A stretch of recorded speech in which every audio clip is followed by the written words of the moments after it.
నమస్కారం. ఈ మహాశివరాత్రి రోజున ఈ వీడియోలో మనం 4 జాముల పూజా సమయాల గురించి, ఏ సమయంలో ఏ ద్రవ్యంతో అభిషేకించాలి, 4 జాముల్లో పెట్టవలసిన పువ్వులేంటి, లింగోద్భవ సమయం, వీటన్నిటి గురించి ఈ వీడియోలో తెలుసుకుందాం.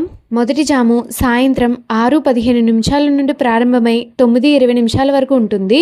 ఈ సమయంలో శివయ్యకు ఆవు పాలతో అభిషేకం చేయాలి. అభిషేకం అనంతరం స్వామివారికి అత్యంత ప్రీతికరమైన పువ్వులు, మల్లె పువ్వులు, తెల్ల గన్నేరు లేదా తెల్ల జిల్లేడు వంటి తెల్లటి పువ్వులతో పూజించాలి. రెండవ జాము 9:20 నుండి ప్రారంభమై 12:25 వరకు ఉంటుంది.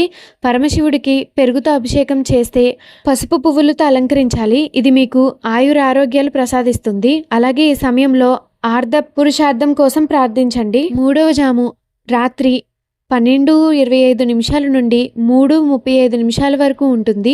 ఇది అత్యంత శక్తివంతమైన లింగోద్భవ కాలం.